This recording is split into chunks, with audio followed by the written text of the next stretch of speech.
Päivän hyvyyttä ja tervetuloa Astia-studion juhlavuoden videosarjan pariin. Minun nimi on Anssi Kippo ja minä olen pyörittänyt Astia-studio-nimistä äänitysstudiota jo 3 vuosikymmentä. Tänä vuonna minä kutsun vieraaksi henkilöitä, jotka ovat olleet merkittävässä roolissa Astia-studion taipaleen aikana. Ja tänään meillä on suuri ilo ja kunnia päästä juttelemaan Kristian Rannan kanssa Norther-yhtyeestä. Päivän hyvyyttä ja tervetuloa. Hyvää päivää, hyvää päivää. Mahtavaa nähdä. Mitä sulle kuuluu? No kiitos, kyllähän tässä kesällä aina hyvää kuuluu, että aurinko paistaa ja linnut laulaa ainakin melkein ja on ollut oikein mukava kesä tähän mennessä ja aina ilo olla täällä Astia-studiolla, että hyvää kuuluu. Mahtavaa. Tämä on vähän poikkeuksellinen setti, koska siihen et enää asu virallisesti Suomessa. Jep, se on ihan totta. Mä oon siis asunut Kaliforniassa Amerikan maalla ja vuodesta 2018 asti. Miksi? Syitähän on monia.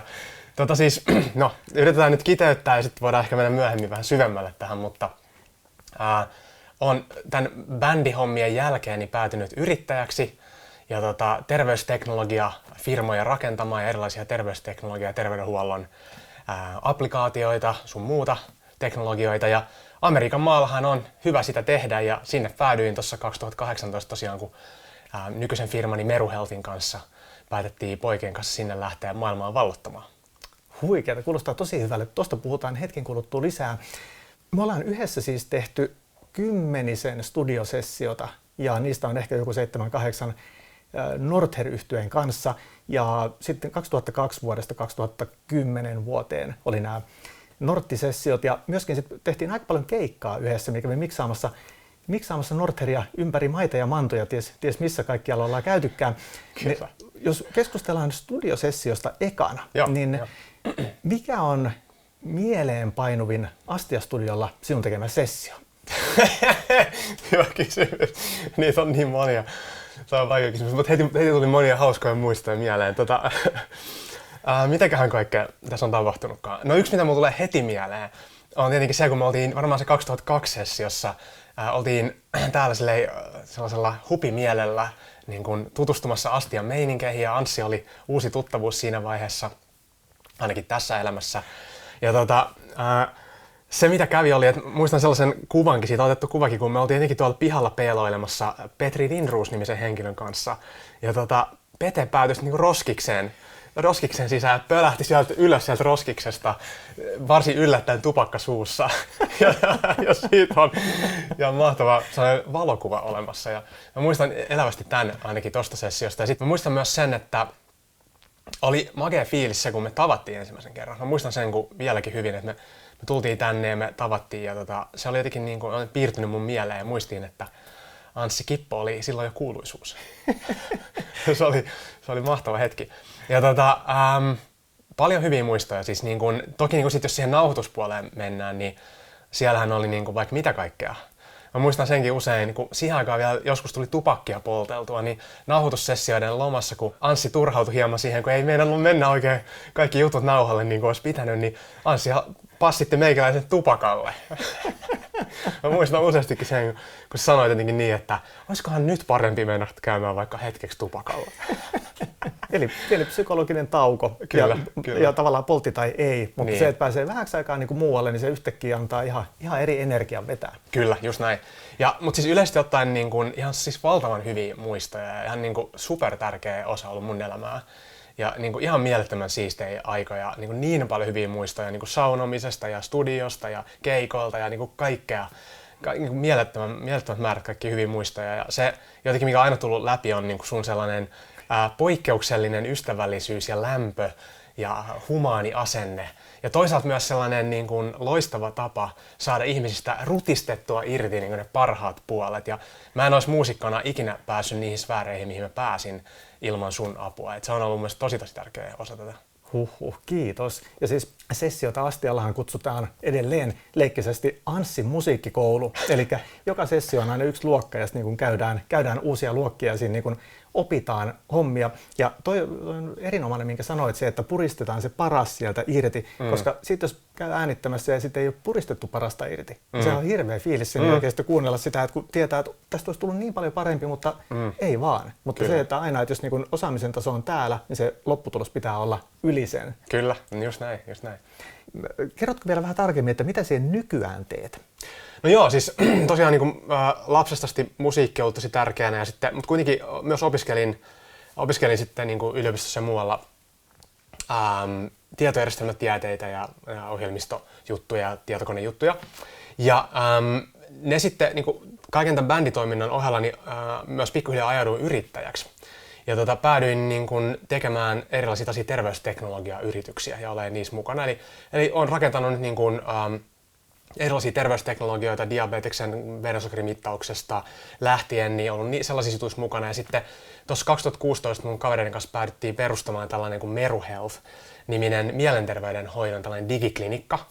Ja päätettiin perustaa se Jenkeissä ja tosiaan niin kuin pistää haisemaan Amerikan mantereella, niin kuin sanotaan.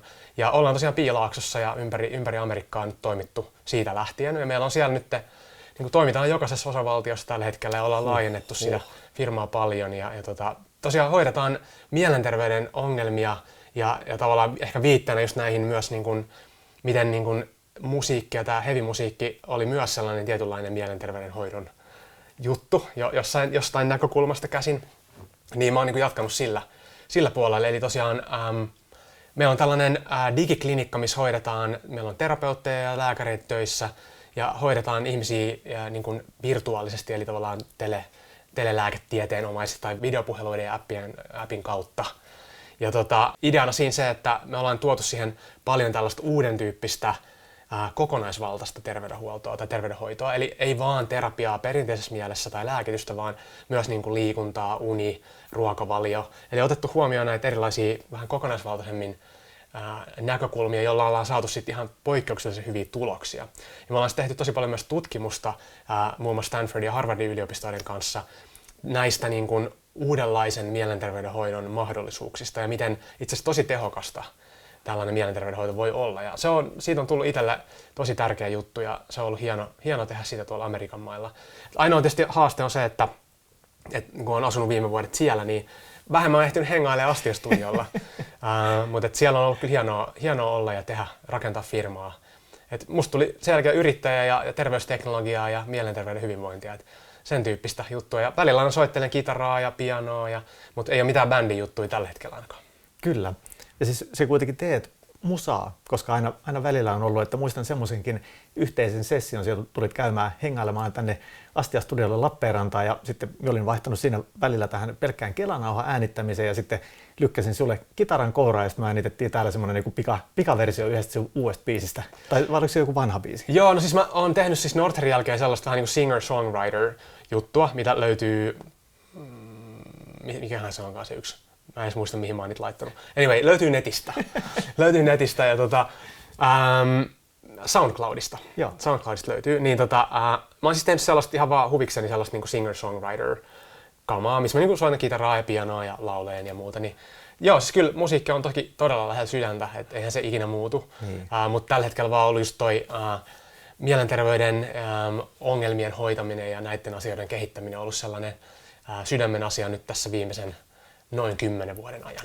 Tuo on todella huikeaa kyllä. Ja teidän firmaa pidetään niin kuin malliesimerkkinä siitä, että miten niin kuin startup saadaan vietyä niin kuin eteenpäin. Muistan tämmöisen kuulleeni. Joo, no siis kiitos. Ja onhan se ollut tietysti mielenkiintoinen matka ja me ollaan silleen niin kuin, pystytty tavallaan rakentamaan USAssa tuollaista firmaa ja teknologiaa ja bisnestä, niin on se ollut kyllä hienoa ja on tosi kiitollinen myös siitä matkasta. Mutta siellä kovasti väännetään, että Piilaakso on nykyinen kotipaikka.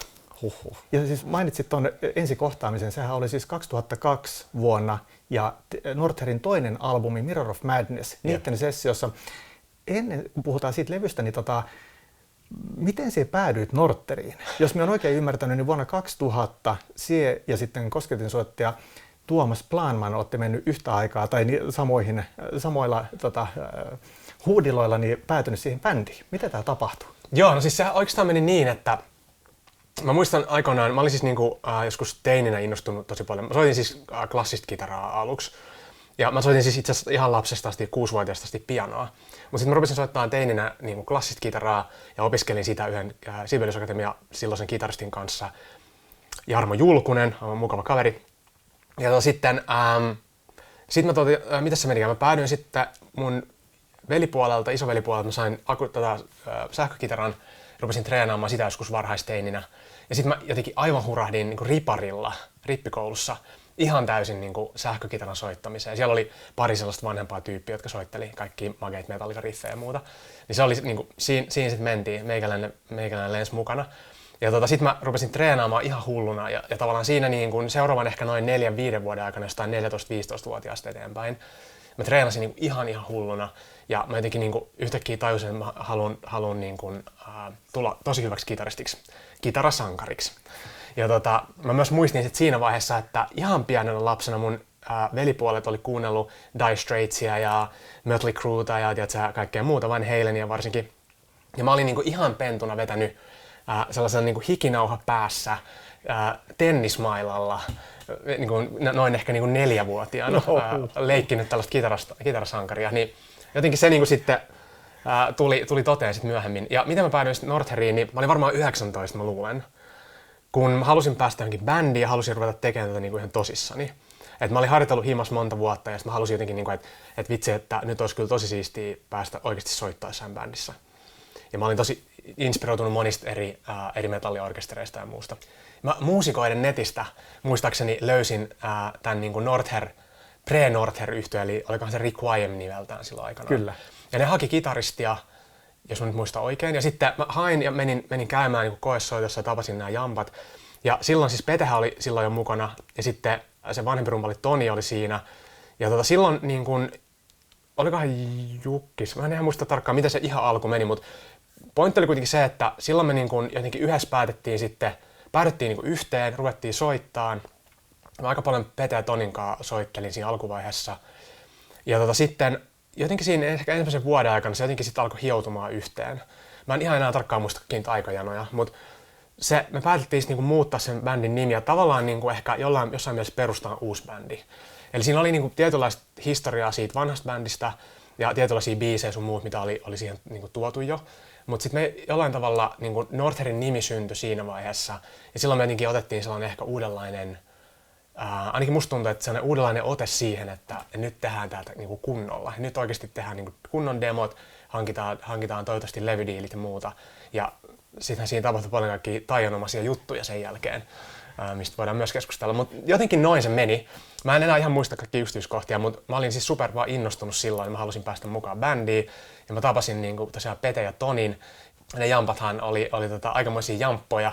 Ja meikäläinen oli innolla mukana sit siinä. Ja sitten ehkä se just ekan vuoden aikana hioutui se homma aika hyvin yhteen. Ja ruvettiin sitten, mä olin varmaan just ehkä 20 silloin, kun me ruvettiin niin kuin ihan tosissaan sit yhdessä tekemään. Kyllä. Musaa. Älyttömän siistiä. Petehän kertoi meikäläisen piinapenkissä ollessaan ton Northerin levydiilin saamisen, joka olitte tehneet demon ja sitten Spinefarmin Evo oli sen bongannut ja sitten siinä oli se on erittäin hauskaa, että jos et ole sitä katsonut, niin kannattaa ehdottomasti tsekata toi Petrin jakso, koska te ette aluksi edes uskonut sitä, että se on niinku oikeasti tullut Spineltä se viestiä. Jep. Se oli hyvin hämmentävä setti. Eli me oltiin tehty eka demo, me tehtiin se Nino Laurennen kanssa Sonic Dump studiolla. Ja se oli niinku hyvin mielenkiintoinen. Me tehtiin se demo, me oltiin tosi fiiliksissä siitä ja meillä oli niinku todella paljon intoa siihen aikaan niinku eka demo kasa ja muuta. Ja sitten me oltiin tosiaan treenattiin silloin nosturissa samalla kämpällä kuin Bodomit, se oli sitä lepakon jälkeen, niin mä en ollut silloin lepakkoaikana vielä mukana, mutta oltiin siirrytty siihen nosturiin ja treenattiin Bodomia ja muiden kanssa. Ja sitten tosiaan meidän se demo oli jäänyt sinne pöydälle, meillä oli niitä vain joku pari kappaletta. Ja me ei oltu oikein ehditty lähettää sitä mun mielestä mihinkään. Ja sitten se oli niin, että Evo oli käynyt sitten Bodomin jossain treeneissä ja oli napannut sen demon sieltä pöydältä. Mikäs tää on? Bodomin jampat oli varmaan sanonut, että hei, tää kannattaa tsekata, että tää on niinku ihan hyvä kamaa, että jampat teki just ekan demo. Ja sitten tosiaan me saatiin se Evon viesti ja sitten mä muistan, kun olikohan se, että ne soitti, meillä oli joku puhelu vielä sitten Evon kanssa. Ja sitten tavallaan siinä Evo sanoi, että joo, että niinku tehdään diili, että tulkaa käymään Spinellä. Ja se oli ihan silleen, what? Se oli jotenkin ihan käsittämätöntä. Me ei jotenkin voitu uskoa sitä, koska se oli silleen, että mehän vasta tehtiin just eka demo ja eihän me edes lähetetty sitä mihinkään. Että se tultiin niinku pöllimään meidän treenikämpältä. Se oli jotenkin aivan niinku vastoin kaikkia, että me oltiin kuviteltu, että no tässä nyt tätä demoa lähetetään ja 1000 eri paikkaa ja sitten ehkä joskus saadaan joku diili. Tosi huikeeta. Ja te teitte ekan albumin, joka julkaistiin 2002 ehkä. 2001. 2001. Mä luulen, joo. Joo. Sen jälkeen sitten kakkosalbumiin saavuitte Astia-studiolle, mistä oli tämä äsken mainitsemasi Pertti Astia-studion Roskiksessa. Ja. Muistatko siitä sessiosta muuta vai enemmän ulkomusiikillisia tekijöitä? Mä muistan siitä kyllä ulkomusiikillisia tekijöitä, joo. Ja siitä sessiosta muuta. Mä muistan sen, että tosi paljon täällä studiolla tuli treenattua. Ja tavallaan se niin jotenkin oli aika uutta silloin vielä, että miten studiossa tehdään töitä. Me oltiin tehty siis yksi albumi silloin aikanaan tuolla Savonlinnassa. Mutta jotenkin se, niin kuin, että me asuttiin täällä studiolla, että tavallaan täällä oli eri meininki, että sulla oli tässä samassa nämä asuintilat ja muuta. Ja tää oli jotenkin kokonaisvaltaisempi kokemus. Ja mä muistan sen, että se oli niin kuin huikeeta. Ja se jotenkin, että me myös illat vietettiin yhdessä ja katsottiin leffoja ja käytiin hakemassa jotain mäkkisalfkaa ja mitä muuta. Niin se jotenkin oli sellainen yhteisöllinen fiilis, sellainen niin kuin erilainen fiilis tehdä sunkaan töitä täällä. Jota tavallaan se Savonlinnan studioreissu oli hieno reissu sekin, mutta se ei ollut samanlainen. Että se oli enemmän sellainen, että mennään päivällä tekemään studion töitä ja sitten tavallaan illat me oltiin jossain vuokrakämpässä ja mitä liian tehtiin muuta. Siinä ei ollut sellaista samanlaista, että ollaan kokonaisvaltaisesti studiossa fiilistä. Kyllä. Muistatko, oliko Mirror of Madness oli se tämä kakkosalbumi, niin muistatko, että oliko siellä on nimittäin köörihuutoja yhdessä kappaleessa? Joo. Oliko Aleksi Laiho ja Aleksanteri Kuoppala siinä köörihuutoremmissä mukana?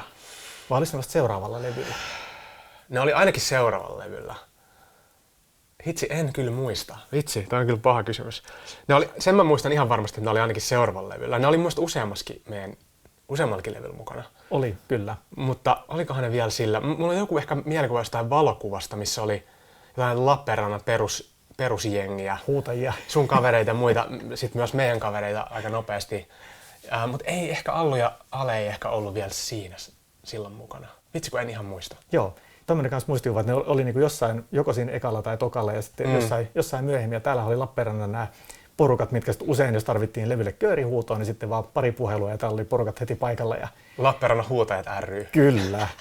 Silloin vielä studio näytti ulkoapäinkin vähän erilaisille. Muistatko toimistokyltin, mikä oli tuossa sivuoven päällä? Siinä oli semmoinen valkoinen iso plakaatti, missä luki toimisto. Joo, muistan. Se oli edellisen omistajan peruja ja myöskin siihen aikaan taisi olla majoitushuoneessa mustat lateksiverhot. Kyllä, muistan. Pimennysverhoina. Muistan. Sitten jotain valokuvia, missä työposeeraatte niiden verhojen edessä. Joo, mä muistan sen hyvin. Kyllä. Sitten tehtiin seuraava albumi noin vuotta myöhemmin, eli Death Unlimited. Onko mitään muistikuvia siitä, koska bändihän niinku soitto oli tiukentunut, Anssin musiikkikoulun ykkösluokka oli tehnyt tehtävänsä, siellä oli tiettyihin asioihin kiinnitetty huomiota ja sitten teillä niinku lähti homma niinku tiukkenemaan tosi paljon ja musa lähti myös kehittymään ja sooloihin oli tullut ihan valtavasti kaikkea, niinku, siellä on todella hienoja semmoisia tittididi-juttuja, otettu semmoisia pieniä vivahteita sinne tänne, mitä aina kimpassa pähkäiltiin ja tuotettiin. Kyllä. Joo, no siis kyllä mä muistan siitä aika paljon. Niin kuin, ehkä yksi sellainen juttu, mitä tulee mieleen, on se, että niin kuin soittajana just itse kehittyi ihan sikana niin kuin niiden kahden levyn välillä. Mä muistan, kun mä nauhoitin omia juttujani siihen Mirror of Madness-levylle, niin silloin niin kuin, oli silleen ihan niin kuin semi-hyvin homma hallus, mutta ei kuitenkaan läheskään niin hyvin kuin mitä Death Unlimited-levyllä oli. Et se oli jotenkin näin jälkeenpäin miettiessä tai muistellessani, se oma kehitys oli siinä kohtaa aika kova.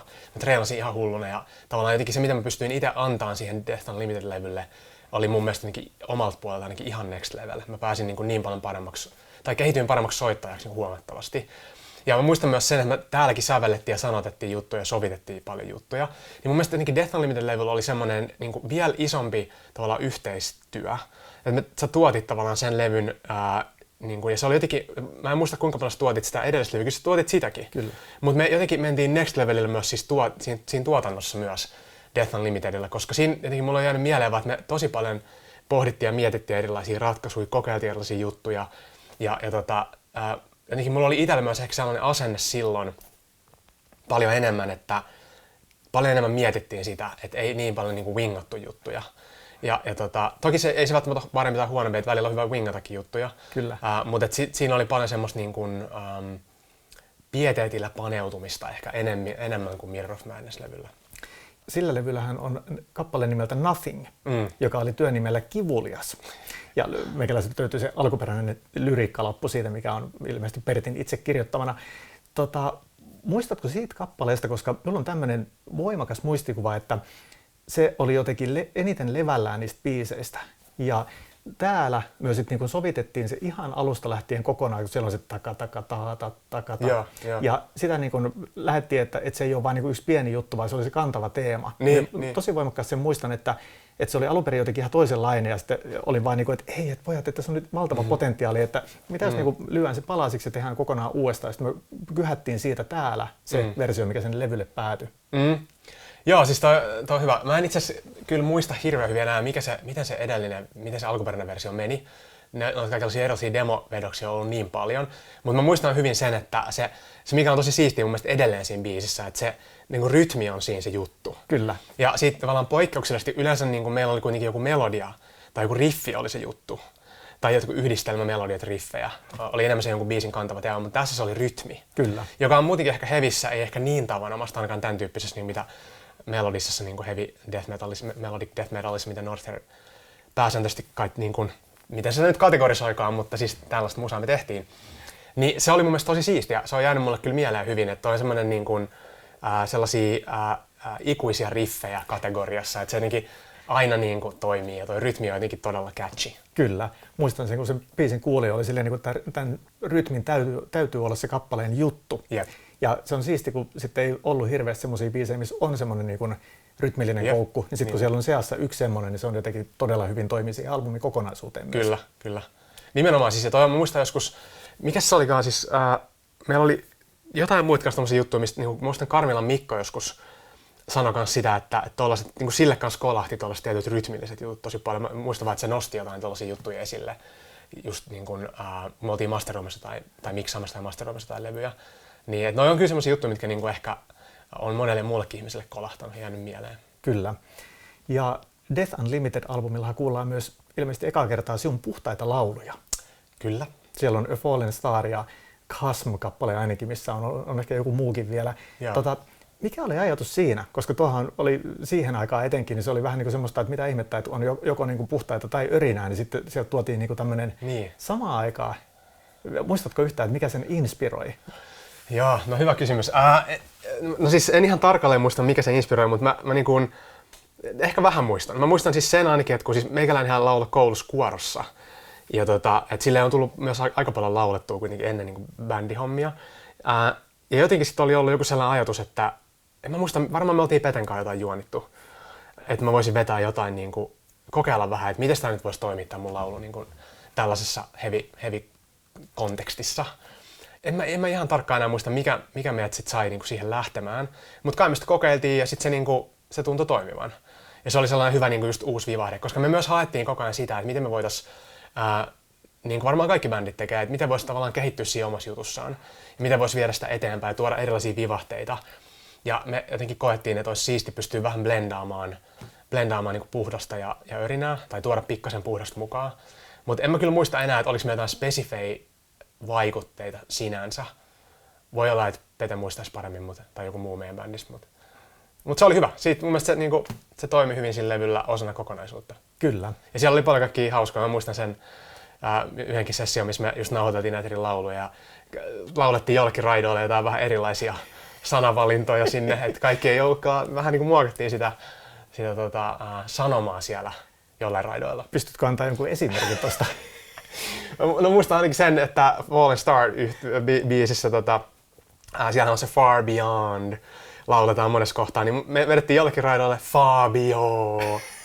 Niin sinne piiloteltiin kaikkia näitä tämmöisiä spesiaalista, kun se on siellä seassa, niin se ei niinku liikaa vie huomiota, mutta se antaa siihen todella semmoisen mielenkiintoisen vivahteen. Ainakin meille hyvät naurit, jos ei muuta. Oliko se muuten hetkinen, oliko se Death Unlimited levyllä, kun oli se morsetus? Eli hetkinen, tarkoitatko tätä Solution 7 Hellhole-kappaleen kiipparisooloa? Just sitä. Eli se oli totta, niin se oli Hellhole-biisihän se oli. Ja se oli myös niinku hauska tällainen, meillä oli paljon tällaisia, mutta näin nyt tulee mieleen tässä, Että sinnehän niin kuin, morsetettiin haistakaa vittu, muistaakseni. Kyllä, juuri näin. Ja se on siis kiipparisoolo, mihin normaalisti soitettaisiin jotain. Jep. Ja se oli joku meidän, me niin ruvettiin ideoimaan sitä, että kun alun perin siinä oli ihan normi kiipparisooloa, mutta mitä jos ei laitettakaan kiipparisooloa? Minä muistan, se oli joku aivan käsittämätön aivoriihi, että kuka sen, niin kuin, joku sanoi jonkun, niin taas niin kuin se lähti homma eskaloitumaan. Niin ja sitten se johti siihen, että me selvitettiin morse-aakkoset ja niillä sitten morsetettiin. Ja tästä oli kilpailu laitettu. Olisi jossain MySpaceissa vai missä? Joo. Eli niin kuin kysyitte, että mistä tässä on kyse. Joo, ja sitten fanien piti niin kuin pystyä sanomaan, että mikä tämä on. Muistaakseni kukaan ei koskaan niin kuin tajunnut kräkännyt sitä. Ehkä nyt myöhemmin joku on sen kräkännyt, mutta siis se oli niin kuin, se oli aika hauska. Meillä oli paljon tällaisia hassun hauskoja ideoita aina välillä. Ja sitten tuo niinku kokeellisuuden määrä ja tollainen, tuo on ihan älyttömän siistiä, koska se, että niinku koko ajan viedään hommaa eteenpäin, kehitytään ja ei jää toistaa sitä samaa tuttua turvallista, vaan niinku päinvastoin, että mennään rohkeasti uusille urille. Kyllä. Tuosta on musiikissa tai pitäisi olla kysymys. Kyllä, just näin.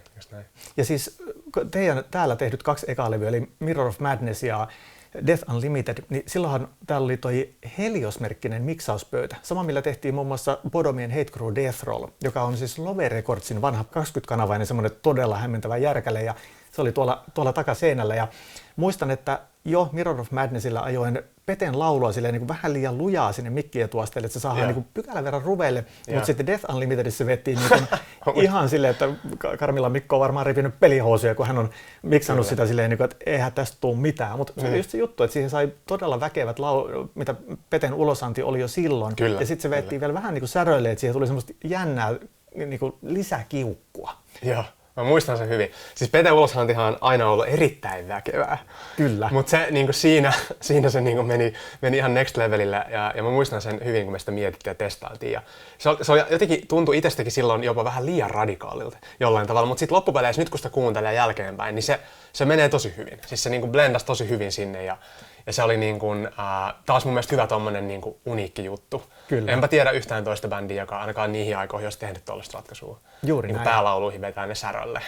Ja kun se on muutenkin sellaista niin säröhuutoa, niin se oli jotenkin tosi semmoinen spesiaali, tosi omaleimainen. Ja siitä niin kuin myöskin mielestäni musiikissa pitää olla kysymys, että niin ei veetä silleen vaan simppelisti, vaan rohkeita ratkaisuja. Joo. Rohkea ratkaisu saattoi olla myös se, että oliko tämä Death Unlimited-sessio, missä me mentiin Matti Nykäsen keikalle, eli henkilö, joka on voittanut 5 olympia ja 14 maailmanmestaruusmitalia mäkihypystä. Totta, se taisi olla. Mä muistankin hämärästi. Se oli semi-huuruinen reissu kyllä. Mutta joo, mä muistan kyllä nyt sen keikan. Se oli jostain niin kuin täältä muutaman 10 kilometrin päässä ja me mentiin jollain tilataksilla ja meitä oli sitä Lappeenrannan huutokööriä mukana ja käytiin dikkaille jossain niin kuin hyvin hämmentävässä paikassa Matti Nykäsen keikkaa. Ja siis se oli ihan mahtavaa, että niin kuin tollaiset asiat kanssa niin yhdistää, koska kyllä. Matti veti silloin paljon keikkaa ja se oli hyvin hämmentävää. Osa tuli playbackina ja olisiko siellä ollut joku paikallinen rumpali mukaan soittamassa, mutta välisviikot oli mahtavia ja musiikki ihan parasta. Se oli kyllä hauska reissu. Mä nyt yritän tässä samalla muistella vähän, mitä kaikkea siellä tapahtui. Mutta joo, muistan, että siellä rehattiin aika kovaa tanssilattialla ja muuta ja se oli kyllä spektaakkeli. Entäs sitten tämä Death Unlimitedin kansi? Eli siinä on kyrillisiä kirjaimia, missä lukee Death Unlimited. Täällä kävi aikanaan tosi paljon venäläisiä bändejä tekemässä äänityksiä, koska Venäjällä nyt ei hirveästi ole ollut etenkään siihen aikaan niin studiotason osaamista, ja tästä on kuitenkin Lappeenrannasta 15 kilometriä tuonne rajalle. Täällä oli siis jopa useita satoja venäläisiä bändejä on käynyt äänittämässä ja miksailemassa heidän matskua, niin he usein kysyivät sitten, että mikä tämä Norterin juttu on, ja sitten en muista, te luki sen niin kuin he lukisivat sen, missä ei ollut niin mitään järkeä. Niin, muistatko, että mistä se ajatus siihen kanteen tuli? Ei hitsi, en muista yhtään. Vitsi, mä toivoisin, että mä muistasin, mutta mä en yhtään muista tätä. Siis vitsi, joo. Muistan, että siitä on ollut jotain juttua ja jengi on kommentoinut sitä, mutta en hitsi muista kyllä. Sori. Varmaan joku Spinefarmin kansigraafikko on saanut jonkun mahtavan idean aamujen pikkutunteena, että universumi lähettänyt hänellekin. Joku vision. Todennäköisesti, joo.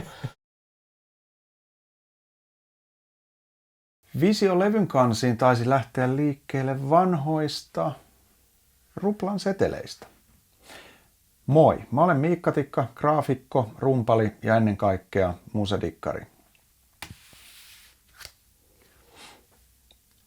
Death Unlimitedin levyn kansia miettiessämme päädyimme konseptiin pankkiirit helvetistä. Olin perinnyt isoisältäni vanhoja ruplan seteleitä 1900-luvun alusta. Levyn kansien grafiikka on pitkälti montaasia elementeistä, joita löysin näistä seteleistä, jonka sekaan on sekoitettu kyrillisiä aakkosia, esittävää länsimaista typografiaa. Pienenä anekdoottina vielä ehkä itse CD-levy, joka on eräänlainen Northernin Black Album, että on mahdollisuus Sonyn siihen aikaan käyttämiä mustia levyjä. Omasta puolestani haluan kiittää Northernia ja ennen kaikkea onnea 30 vuotta täyttävälle Astia-studiolle. Jatkakaa, olkaa hyvät. Mä muistan sen niistä kansista, että meillä oli aika magea niin semmoinen oma juttu käynnissä niissä kaikissa meidän niissä kuvissa. Ja mä muistan, me otettiin sellaisia aika niin synkkiä kuvia, aika sellaisia vähän niin industrial-henkisiä kuvia jollain tavalla ehkä. Ja mä muistan, me mietittiin silloin paljon kaikkea, että mitkä rotsit on päällä ja minkälaiset. Niissä oli aika semmoinen jotenkin, aika sellainen jyrkkä meininki. Kyllä. hyvä meininki. Sen jälkeen tehtiin Solution 7 EP. Onko sinulla siitä mitään muistiinpanoja? Siinähän tapahtui semmoinen jonkinlainen muutos, silleen, että se on selkeästi edeltäjään erilainen ja siellä on tosi paljon myös sitä rytmillistä kikkailua ja sitten sinun puhtaat laulut on huomattavasti voimakkaammassa roolissa. Joo, no mulla on ainakin sellaisia muistikuvia. Tää on sellainen, mikä mulla aina tulee mieleen siitä, mikä se biisi on, missä se 5-jakoinen rytmi. Elikkä se on varmaan se eka biisi. Kuitenkin, ei muista mikä se nimi on, mutta siinä oli sellainen jännä 5-jakoinen rytmi. Ja mä muistan ton, että mä asuin silloin siis Helsingin Pajamäessä. Ja sinne meni sellainen bussi kuin 14, joka meni sieltä Pajamäestä tonne niin kuin, Punavuoreen. Eli se oli tavallaan, meillä oli treenikämppä Nosturilla Helsingissä, niin se 14 dösä meni siis niin kuin aika läheltä meidän treenikämppää suoraan mun niin kuin himan melkein ovelle. Ja mä usein vietin paljon aikaa siinä bussissa, koska mä niin kuin treenattiin tosi paljon. Meillä oli varmaan 4-5 kertaa viikossa treenejä. Mä muistan sen, että mulle tuli jossain vaiheessa se riffi päähän siellä bussissa istuessa. Day Zero. Day Zero, yes. Niin mulle tuli se riffi päähän siellä bussissa. Mä jotain niin siellä taputtelin ja hymistelin ja nauhoitin sen jonnekin niin kännykälle ja viheltelin ja taputtelin ja rummuttelin polvien ja mitä muuta. Niin mulla on se vaan jäänyt mieleen, että esimerkiksi se syntyi se biisi ja se kore-riffi syntyi tavallaan siinä 14 bussissa. Mikä on siis jotenkin semi-hölmöä, että jossain ihme HSL-bussissa syntyi jotain biisejä, mutta näin se meni. Ja itse asiassa niin samoihin aikoihin mä tein siellä kämpässä, missä mä asuin siellä Pajamäessä, niin mä tein tosi paljon musaa. Mä muistan myös, ehkä varmaan Peten kanssa tästä joskus silloin juteltiin, mutta mä en tiedä, jos mä kertonut sulle tätä koskaan, mutta siis mä yhtenä aamuna heräsin siihen himasta, että mulla oli yöllä täysin kirkkaasti tullut päähän sellainen niin kuin power metal, sellainen jollotuslaulubiisi. Ja mä muistin aamulla sen ihan täysin hyvin, miten se kaikki riffit menee ja kaikki. Se oli niin kuin täysin uusi joku biisi, joka tuli jostain universumin sfääreistä. Ja se tuli mun unessa ja aamulla mä muistin, mä olisin näin, että mikä hiton power metal biisi tää on. Mutta en mä nyt sitä voitu Northerille käyttää, koska se oli ihan sellaista jollotus power metallia. Mutta se oli niin kuin, mä olin hyvin hämmentynyt, että miksi? Miksi tää tuli mulle? Mutta joo, siellä tapahtui kaikenlaista hauskaa. Huhhuh. Ja köörihuudothan otti myös vähän isompaa roolia tällä kyseisellä EP:llä. Jep. Siellä oli niinku vähän semmoista progempaa lähestymiskulmaa. Soundit siinä oli pykälän verran jotenkin hämmentävät. Sitä kuuntelin koko Northerin tuotannon ennen kuin kutsuin sinut tänne jutustelemaan. Itse asiassa me ollaan Astia Studio A:n tarkkaamossa. Täällä unohtui paikka mainita. Niin koko sen tuotannon, niin siinä on semmoinen selkeä muutos, että se soundi on jotenkin vähän hämmentävää, että en tiedä mikä, että oliko sitten miksauksessa jäänyt vähän reverbi-unitit pois päältä, mutta en muista enää. Mutta onneksi ei meininkiä haittaa. Siinä on mun mielestä aika väkevä meininki, siis omalla tavallaan. Se oli kyllä tosi erilainen kuin Death Unlimited, mutta siinä oli mun mielestä, muistaakseni se kitarasoundi oli aika onnistunut ja sitten siinä oli aika sellainen niin kuin, kuitenkin väkevä meininki.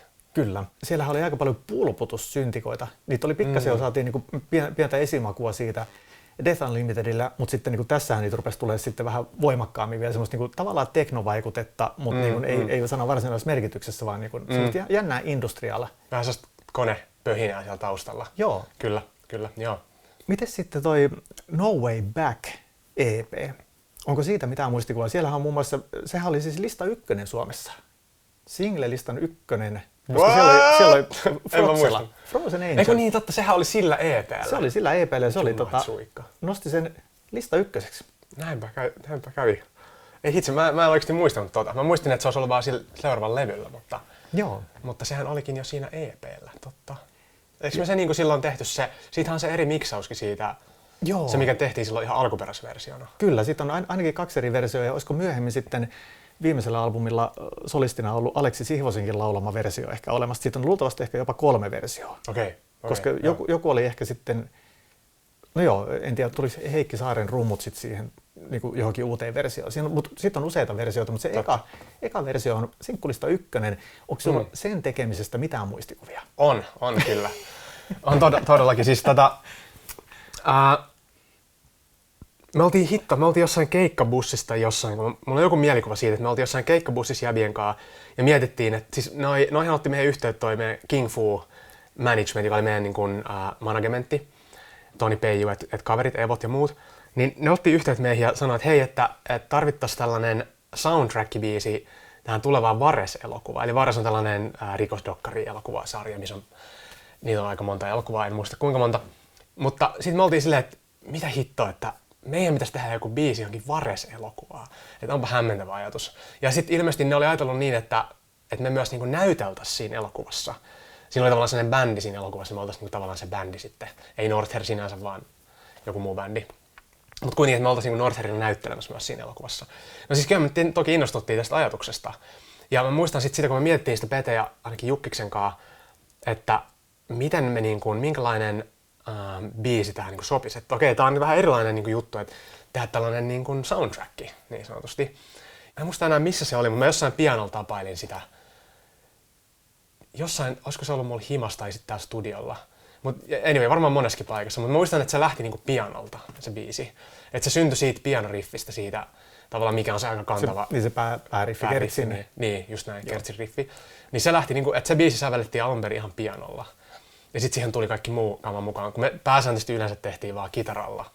Tai biisit syntyi yleensä kitarariffeinä niinku aluksi. Ja sitten siinä oli tosi vahva sellainen niin kuin, jotenkin fiilis, että tästä tulee tosi hyvä biisi. En tiedä, mulla oli jotenkin alusta asti sellainen, siinä oli jotenkin vaan niin kuin tyhjempi fiilis koko siinä prosessissa. Se melodia on tosi voimakas. Niin, se on voimakas ja se niin kuin lähti kyllä jotenkin, se tuli jostain takavasemmalta. Mutta joo, noin se jotenkin meni. En mä muista sen tarkemmin, mutta mä muistan vaan se, että sitten me tehtiin sitä niin kuin vähän erilaisella antaumuksella. Tai ei ehkä erilaisella antaumuksella, mutta vaan erilaisella niin kuin viballa. Ja se oli tosiaan pianojohdannainen. Kyllä. Täällä kun sitä sitten mietittiin, että mitä siihen kappaleeseen, niin kun, mitä se pitäisi olla, niin muistan sen, että siihen tehtiin niitä vuorotteluja niihin kertseihin, Siun puhtaiden laulujen ja Peten räksyvoksujen kanssa. Ja se, että sinne niin kuin haettiin silleen, että siinä ei niin kuin toistunut joka kertsissä se sama, vaan että siellä on niitä eri, esimerkiksi nothing I do, nothing I say. Nämä aivan törkeän siistejä. Nämä oli siistejä, joo. Ja se, jotenkin siinäkin se rytmiikka niin kuin tuli niin kuin sen, että se oli se juttu. Ja sehän autoi tosi paljon siinä. Joo. Nyt ollaan tuottamaan sitä, että me saatiin niinku just tällaisia hyviä rytmisiä jippoja sinne, tai kippoja. Koukkuja biisi täyteen. Ja tässä oli myös siis se Hell Hole-kappale samassa sessiossa. Ja. Sitten seuraava setti, te kävitte tekemässä Ruotsin maalla albumin, joka ihan laitoin vallan paidan päälle, koska kuitenkin niin hyviä biisejä silläkin albumilla. Yep. Mille tuntui tehdä Fredrikin kanssa hommia? Sehän on hämmentävän ansioitunut. Joo, no siis se oli aika hauska juttu. Eli me oltiin niinku tehty tosi monta levyä sun kanssa ja tietenkin niinku suurella rakkaudella aina astialla tehtiin töitä, mutta me jotenkin kaivattiin vähän jotain vaihtelua. Ja sitten me oltiin jostain, niinku, me kuitenkin koettiin olevamme jossain määrin myös niinku vahvasti death metal-vaikutteinen bändi. Ja ehkä se kuuluukin jossain siellä. Ja tietenkin niinku, Studio Fredmanhan oli niinku legendaarinen Göteborg, tavallaan mistä se koko Ruotsi death metal oli lähtenyt ja tehnyt niin kuin lukemattomia loistavia albumeja, In Flamesia ja Hauntedia ja vaikka mitä muuta. Ja me innostuttiin siitä, että voitaisiinko me mennä sinne tekemään, niin kuin, että saataisiin tämmöinen niin Northerista vielä väännettyä vähän semmoista niin Ruotsi death-fiilistä siihen lisää ja tuotuu vähän jotain uutta.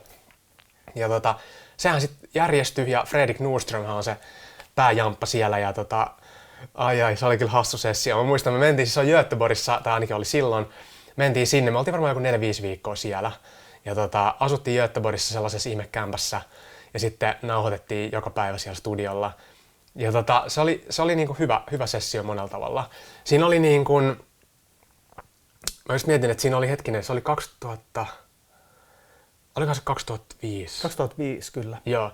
Siinä oli se myös, mä muistan myös sitä session varjosti sellainen juttu, että mä myös ikävä kyllä silloin siis menetin isoveljeni itsemurhalle ikävä kyllä. Ja se oli tavallaan, siinä oli niin kuin monenlaisia fiiliksiä. Me oltiin tosi fiiliksi siitä sessiosta ja siitä, että me oltiin siellä, mutta sitten tavallaan kesken sen session tuli aika vaikea puhelu mulle silloin. Ja mä muistan, että se tavallaan myös tosi paljon niin kuin heitti jotenkin vähän, heitti mua niin kuin varsinkin itseäni tietenkin siinä tilanteessa vähän niin kuin pois raiteelta, mutta se toisaalta myös toi mulle sellaisen jonkunlaisen niin kuin, tahdon ja energian niin kuin puskea sitä tuskaa saman tien myös sinne niin kuin levylle ja ilmaista sitä koko tilannetta. Ja siinä levyllä oli yksi biisi, jonka tavallaan omistin silloin mun veljelle, joka tavallaan kertoi siitä, mikähän se biisin nimi oli? Ehkä se muistuu. Usein muistaa sen biisin, mutta ei muista sitä nimeä. Ihan sama asia. Just näin. No mutta anyway. Sitten toisaalta mä muistan myös hyvin sen, että siis ne oli kanssa aika hassuja veijareita ne ruotsalaiset ystävämme. Ja me niiden kanssa hassuteltiin. Mä muistan sellaisen, kun Vintiöt oli tällainen TV-stäkin tuttu komediasarja, joka tuli joskus aikanaan telkkarista. Ja siinä oli tällaiset hassut suomalaiset koomikot hassutteli kaikenlaisia juttuja.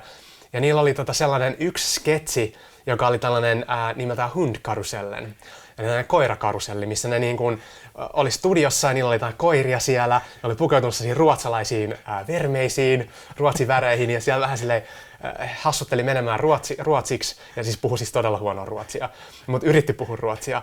Ja Hundkarusellilla oli se juttu ja sitten siinä niinku soitti ihmiset ja kertoi sitä niinku lemmikeistään ja koiristaan. Ja sitten ne niinku jutteli niistä koirista niiden ihmisten kanssa. Siis jollain se absurdi koko konsepti. Mutta me sitten yritettiin selittää tätä niille ruotsalaisille. Me näytettiin Peten kanssa sitä niinku tosi paskasta puhuttua ruotsia ja sitä koko konseptia niille. Fredrikille ja yhdelle, oliko se Patrik, se yksi toinen kaveri oli siellä. Ja mä muistan, me oltiin Peten kanssa ihan sikana, naurettiin ihan hulluna sitä juttua. Tajutteko te nyt, miten hassu juttu tää on? Ne oli ihan silleen, että ei tossa mitään järkeä. Se ei pudonnut yhtään. Se on vaan jäänyt mulle tosi hyvin mieleen, että Peten kanssa oltiin ihan silleen, että vitsi, noi on niinku ihme jengi, no ei taju tätä ollenkaan. Mutta joo, siellä oli paljon kaikkea hauskaa. Ja siis me katsottiin todella paljon kaikkia, ei vaan Vintiöitä, vaan myöskin, mikäs tää oli tää yksi erittäin kuuluisa suomalainen sarja. Siis Kummeleita ja sitten myöskin se Studio Julmahuvia katsottiin monet kerrat tuolla olohuoneessa ja silleen, että me osattiin täysin ulkoa etu- ja takaperiä. Nehän on aivan huikeita. Ja myöskin taas, että haluttiin vaan nauraa ja sitten kun työ on raskasta, niin siihen pitää ottaa se vastapaino. Kyllä, just näin. Täytyy itse asiassa palata tuohon, mitä mainitsit, niin tämä niin kuin, mielenterveyteen ja vähän niin kuin tuohon niin kuin itsemurha-aiheeseen liittyen. Asia, mitä ei ihan hirveän usein niin kuin, julkisesti käsitellä, ja on niin kuin siis heavy metallin vaikutus mielenterveyteen, se niin kuin positiivinen vaikutus. Koska muistan sen, että kun Podomelle rupesi eka kertaa sateilemaan niitä kirjeitä, että olin päättänyt, että päätän päiväni, mutta musiikki ne pelasti minut. Ja muistan, että teillä oli ihan samanlainen. Eli ja niitä kirjeitä ei tullut ihan 1 eikä 2, vaan niitä tuli aika paljon. Joo, siis toi on jännä pointti. Kiva, että nostit toi esille. Se oli ehkä sellainen juttu, mitä mä oon jälkeenpäin aika paljon itse asiassa miettinyt. Mitä tavallaan siinä varmaan tapahtui, että meillä oli jokaisella, jotka teki Northers-biisejä, niin meillä oli omat angstimme ja omat tavallaan ahdistuksemme. Ja no esimerkkinä se mun veljen itsemurha ja kaikenlaisia muita elämän tragedioita ja mitä muuta ihmisille tässä maailmassa sattuu ja tapahtuu.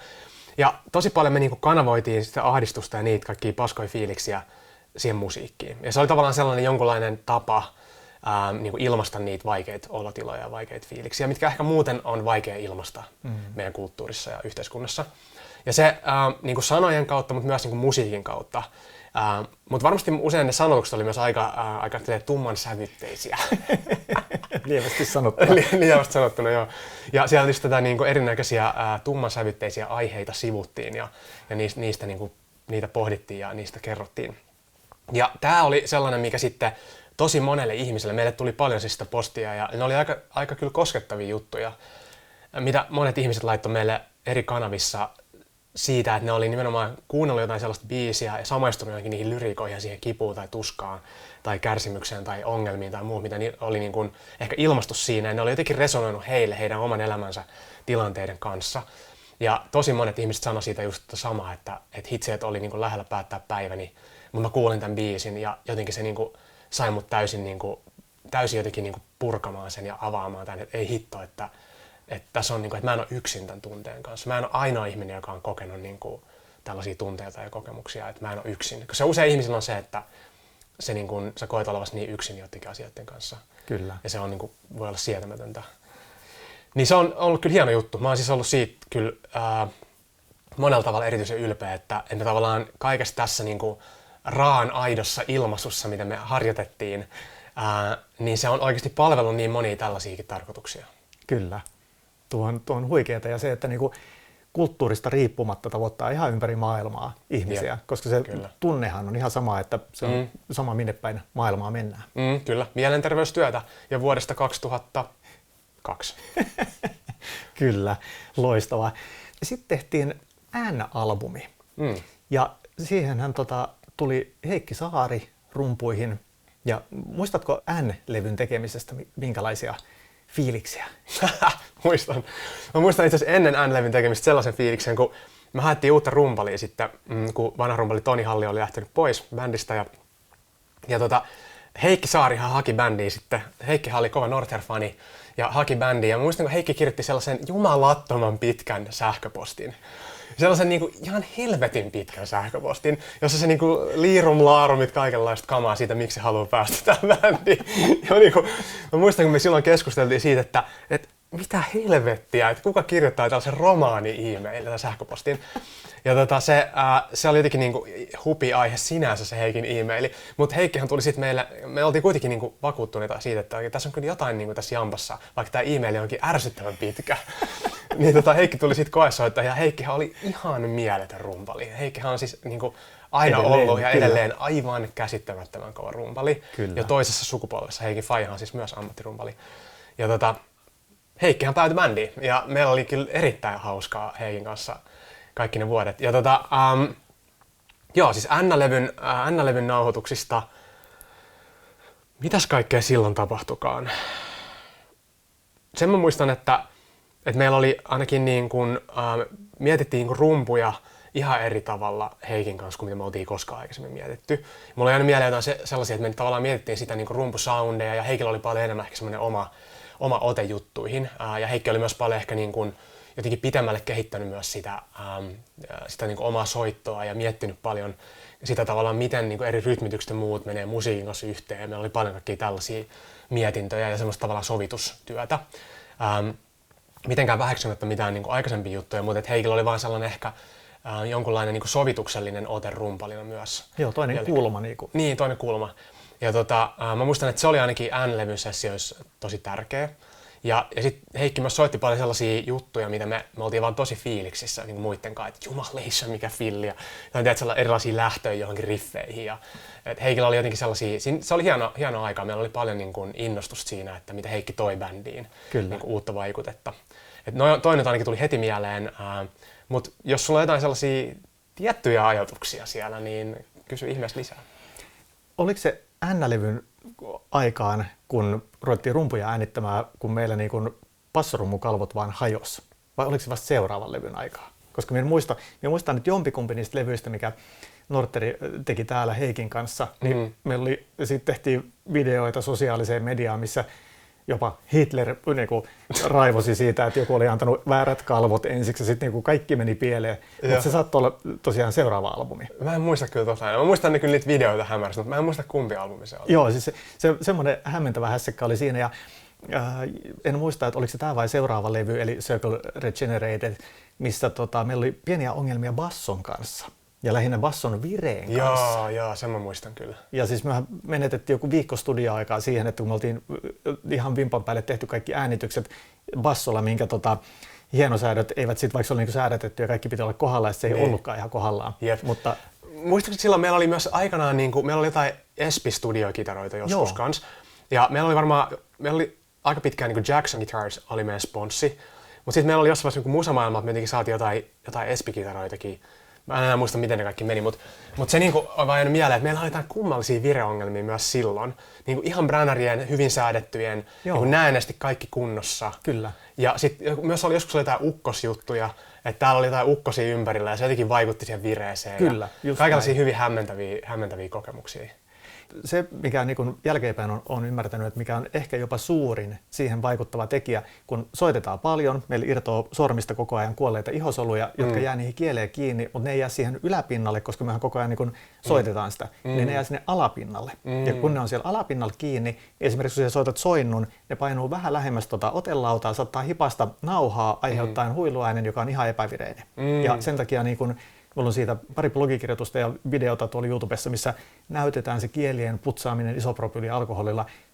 Jos olisi tiennyt silloin, niin oltaisiin säästetty paljon aikaa. Ja se oli tosi turhauttavaa, kun ihan sama mitä tekee, niin siihen ongelma ei ratkennut muulla kuin kielet vaihtamalla. Ja sitten myös painottaisi, että se oli just tämä putsaus. Niin, totta homma. Mutta muistan, että Ukkonen oli joskus myös 4 tuntia vaan viritettiin kitaraa ja kaikille oli hermot mennä, mutta kun ei voinut äänittää kitaraa, mikä on niin epävireinen. Jep, mä muistan. Oli aika syvissä vesissä käytiin välillä mutta onneksi sieltä päästiin myös noihin onnistumisiin. Ja siihen basson vireeseen liittyen, kun siis hukattiin valtavasti aikaa, siinä kaikki bassot piti sitä äänittää uudestaan. Niin, muistatko, mitä sille bassolle tapahtui? Oliko se basso, joka sitten yhdellä keikalla otettiin uusiokäyttöön? Uusiokäyttöön, koska siis teillähän keikoilla vieraili yllättävän usein lavalla Batman. Muistan. Ja tämä oli nosturin keikka, ja siis minä nyt en ole ihan varma tästä, että voiko tämä oikeasti pitää paikkansa. Minä luulen, että se saattoi olla tuon N:n aika, että sinne olisi tullut Batman moottorisahan kanssa, ja se olisi pilkkonut sen basson siinä niin kuin lavalla yleisön silmien eessä sillä moottorisahalla. Joo, siis mä muistan sen, että Batman tosiaan kävi aina välillä meidän keikoilla. Ja Batman on hieno hahmo. Ja joo, se taisi olla sellainen keikka, joka oli tosiaan, me oltiin loppuun myyty nosturin keikka, mikä oli aika siisti juttu. Ja sitten me oltiin aivan fiiliksissä, se oli pitkä keikka, olisiko meillä ollut joku yli reilusti tunnin, ehkä 1,5 tunnin setti. Ja jotenkin me oltiin hassutuspäissämme keksitty tämä Batman pyytää mukaan sinne. Ja sitten meillä oli just tämä trauma edelleen hyvin pinnalla näistä piinallisen studiosession vireongelmista. Joo. Sitten me oltiin keksitty joku tämmöinen juttu, että Batman varmaan sitten tietenkin oli vapaaehtoinen rikkomaan tavaraa lavalla. Se on tietenkin kaikille yleensä sellainen itsestäänselvyys, että totta kai mä tuun tuhoamaan eri juttuja teidän keikalle nosturiin. Ja joo, kyllä siellä moottorisaha heilu. Mä en ihan tarkkaan muista, että sahattiinko sitä varsinaisesti siinä lavalla, mutta kyllä sitä ainakin, kyllä se ainakin paskaksi pistettiin aika väkevästi. Että se basso oli tullut tiensä päähän. Ymmärrän. Tämän täytyy olla 2011, eli sitten se on ollut Circle Regenerated-albumin. Koska minulla on semmoinen muistikuva, että se loppuun myyty nosturi olisi ollut silloin. Olisiko ollut niin myöhään? Joo. No en ole kyllä varma. Mä luulen, että se oli kyllä aikaisemmin, koska... Sitten se on ollut N. Mä luulen, että se oli kyllä N, koska joo, kyllä se oli N. Ja joo, kyllä mä oon aika varma, että se oli N. Ja mä vielä vitsailtiin, että se oli Heikin 17-vuotis syntymäpäivä. Niin olikin. Sitten on itse asiassa video YouTubessa, missä Batman tulee lavalle ja sitten kaikki laulaa. Siihen tulee itse asiassa toi Pulkkisen Toni tulee laulattamaan yleisöä. Paljon onnea vaan Heikille. Niin muuten olikin. Ja tästä muuten tuli mieleen, että muistatko sen, kun siis toi Stratovarius Timo Kotipelto, hän myös veti kerran meidän kanssa nosturissa, enkorena Final Countdownin. Aivan käsittämättömän kovaa. Joo, siis yhtäkkiä se vaan pälähti mun alitajunnasta. Eli siis joo, me joskus pyydettiin vanha ystävämme Kotipelto, tosiaan Final Countdown oltiin nauhoitettu ekan levyn coverina, Bonarina. Varmaan Japanin versio tai muuta. Ja sitten me aina joskus soitettiin sitä. Mutta me yleensä soitettiin se sillä, että Pete veti ihan ördämeiningillä sen ja ihan niinku meidän versiona. Mutta sitten me pyydettiin Kotipelto sinne vetämään se ja se oli todella väkevä. Kyllä. Huhhuh. Onko N-levystä, muistatko muita asioita vielä sessioon liittyen? Siellä oli ainakin mielenkiintoisia nimiä biiseillä. Muistan erään kappaleenkin nimi oli Pyllytatti. Se oli Jukkiksen biisi. Projektinimi, yllätys, joo. Muistan Pyllytatin kyllä. Ja siis, Teillä oli hyvin hämmentäviä biisien nimiä, työnimiä. Ja myöskin niin kuin monilla riffeillä oli jotain tiettyjä nimiä, mikä on ihan törkeä siistiä, koska se heti niin kuin kuvastaa, että se ei vaan niin kuin, että karkas riffi, vaan että siellä voi olla niin kuin ihan tämmöisiä niin kuin vähän spesifimpiäkin. Kyllä, näitä oli aina välillä, kyllä muistan. Joo, siis se, mitäs kaikkea siinä olikaan? Siinä oli muistan, että meillä oli yksi tosi nopea biisi, Self Righteous Fuck, eikö se ollut varmaan joku 200 tempo, olisiko ollut? Kyllä. Jotain sitä luokkaa, että aikamoista kaahausta oli jotain biisejä. Me myös vedettiin sitä aika usein livenä. Ja muistan, että se oli vähän sellainen, mitä aina hirvitti, että se voi lähteä käsistä se koko homma. Mutta kyllä se aika hyvin pysyi kasassa. Ja siinä oli sellaisia super fast guitar solos juttuja ja muuta. Paljon hyviä muistoja kyllä noistakin biiseistä. Mitäs kaikkea muita? Videobiisi We Rock, eikö se ollut sillä? Aivan, totta, niin oli, joo, se oli sillä. Ja mehän tehtiin silloin se, että me mentiin sinne, oliko se Apollo-klubille Helsinkiin nauhoittaa se video. Meillä oli joku sellainen, tiedä mistä se idea taas tuli, mutta meillä oli sellainen idea silloin, että pyydettiin sellainen joku tanssityttöporukka vetään se niin kuin sellainen vähän niin kuin disco-glamour-henkinen heavy-video. Me ajateltiin, että me haluttiin taas jotenkin siinä, kai meillä oli joku hetkellinen mielenhäiriö siinä, että me haluttiin jotenkin niin kuin näitä eri genrejä niin kuin sekoittaa ja tavallaan lyödä toisiaan vastaan silleen, että miksei heavy-bändit vois vetää tavallaan tosi raskasta tietyllä tavalla niin kuin kuitenkin death metallia tai melodic death metallia vetää tavallaan sellaisessa vähän niin kuin oudossa disco kautta tämmöisessä niin kuin pop-musavideo ympäristössä. Ja siitä tuli itse asiassa mun mielestä aika hyvä video ja siitä tuli, se oli hyvä biisi myös. Petähän teki sen biisin ja sehän oli todella semmoinen niin kuin anthem-tyyppinen biisi. Ja joo, se oli hauska sessio myös nauhoittaa sitä videoa ja siinä oli tuulikone, kävi kovalla. Ja se, mistä ne tanssitytöt sinne tuli, niin luultavasti tekstissä on semmoinen pieni maininta kuin Rainbow on the screen, millä Pete sanoi, että hän tarkoitti sitä, että kun se äänitettiin tietokoneelle ja tietokonesoftassa, niin joka raita on eri värinen. Niin ja sitten muistutti niinku siitä sateenkaaresta, että se ei ole niinku, semmoinen sateenkaariporukkaan viittaus, vaan niinku ihan puhtaasti tietokoneen näytöllä. Sitten seuraava lause on Drinking in the Red Lights, koska silloin Astia-studiolla oli firmavippi paikalliseen tissimaariin, niin sitten siellä saatettiin ehkä sessio aikana käydä pyörähtämässä. Totta, me käytiin siellä. Se oli hieno paikka, joo. Mä muistan, monetkin illat siellä istuskeltiin. Kyllä.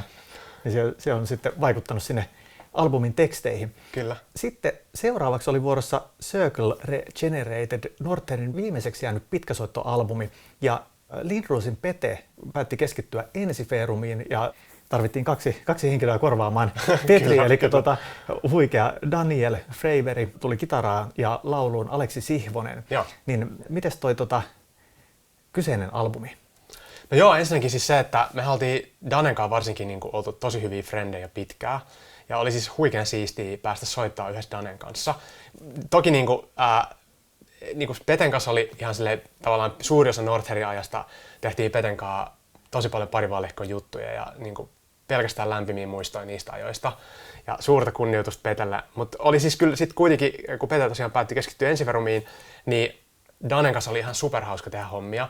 Meillä oli tosi paljon sellaista niin kuin, kitaristifiilistelyä Danen kanssa ja usein just kaikkia sooloja mietittiin yhdessä ja tehtiin kaikkia harmonikseja ja sellaisia tavallaan niin kuin yhteismelodioita ja tuplattiin ja triplailtiin ja whatever toistemme sooloja ja muuta, niin ne oli kyllä tosi hauskoja juttuja.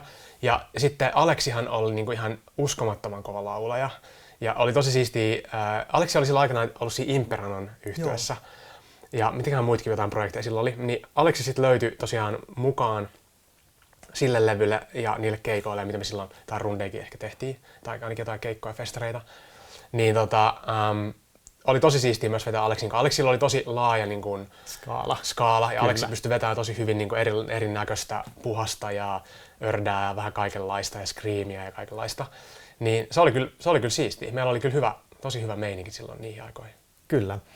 Kuuntelin teidän koko tuotannon, niin se oli jännä, että se niin sitten loppuun kohti rupeaa muuttua jotenkin aika synkäksi se fiilis, koska sitten jos miettii ihan niitä niin alkupään levyjä, niin siellä on tosi semmoinen tavallaan niin harmiton ja kuitenkin vaikka niin raakaa, mutta silleen tosi jotenkin niin tulee aika semmoinen positiivisia melodioita, mutta sitten tossa niin se jotenkin, se on hämmentävä semmoinen synkkyys, mikä siellä rupesi tulemaan, tai ainakin koin sen tälle vuosien jälkeen, kun kuuntelin tällaisena. Joo, siis jännä havainto. Mä en ehkä itse ajatellut noin, tai mä en ole ehkä miettinyt, mutta täytyypä nyt kuunnella sitä niin tuolla näkökulmalla. Mutta joo, siis varmaan siinä oli niin kuin, silloin niin kuin ehkä nuorempana, kun tehtiin niitä ekoilevyjä, niin oli aika paljon just sellaisia, just kuitenkin ehkä jollain tavalla, ei nyt oli hänen mollimelodioita pääsääntöisesti, mutta jollain tavalla vähän niin kuin hilpeämpiä melodioita. Ja sitten tavallaan ne oli ehkä jotenkin vähän semmoisia niin kuin mollivoittoisempia tai sellaisia tyypillisempiä niin kuin, melankolisia melodioita. Niin Walker muun muassa, mikä on huikea hieno melodia, tai kyllä. vaikka Of Darkness and Light. Kyllä, just näin. Mutta joo, sitten Circle Regenerated-levyllä, niin siinä oli myös, me tehtiin myös aika paljon yhdessä niitä biisejä. Siinä oli ehkä, mä muista ketkä kaikki siinä teki biisejä, mutta kyllä siinä oli niinku aika paljon kontribuutioita kaikilta tyypeiltä. Ja kun oikeastaan aikaisemmin oli varmaan suurimmaksi osaksi minä ja Pete tehtiin kaikki biisit, niin se vähän ehkä muuttui sit siinä vikan levyllä. Mutta joo, mä muistan hyvin niitäkin sessioita, että oli tosi hauskaa. Ja sitten tavallaan ehkä yksi juttu, mikä oli aika siistiä niin kuin omasta näkökulmasta, että oma soitto oli niin kuin taas kehittynyt kyllä tosi paljon. Et monet sellaiset jutut, mitä itse tuli soitettua sillä vikan levyllä, niin on sellaisia, mitä mä oon niin kuin miettinyt monesti, että on niin kuin tosi fiiliksi siitä, että niitä tuli tehtyä. Ja sille jotenkin, niin kuin, että jotenkin se oma tyyli kehittyi koko ajan ja se on aina siisti vaan jälkeenpäin huomata, miten se on niin kuin, miten sitä on mennyt eteenpäin ja miten se on niin kuin ottanut vaikutteita vähän eri tyylilajeista, ehkä eri artisteista ja muuta. Mutta se on niinku, kyllä sellainen levy, mistä mä oon ollut myös tosi ylpeä, mutta se oli aika erilainen levy kyllä. Ja toki myös se, että Aleksi oli laulajana, se toi siihen tosi paljon niinku erilaista fiilistä. Kyllä. Ja Daniel teki ainakin 1 vai 2 biisiä. Dan Driver taisi olla siinä. Kyllä, totta. Työnimellä. Kyllä. Milles just tuntuu semmoinen, että siis Norther-yhtye hän on niinku hämmentävä siinä mielessä, että basisti Jukkis Koskinen tunnetaan myös Nightwish-yhtyeestä ja nyt Ground Shiftistä, missä hän on yhdessä Danielin kanssa ja myöskin Heikin kanssa. Ja se on jotenkin hämmentävää, että siitä on niin kuin jengi singahtanut tietynlaiseen niin kuin omaan loistoon ja myöskin sinulla teidän firman toiminta Yhdysvalloissa ja muuten, että niin kuin se on huikea että mitä niin kuin sellainen porukka, mikä on ollut yhdessä, niin kuin edelleen kaikki on niin kuin omien osa-alueiden ykkösnimiä.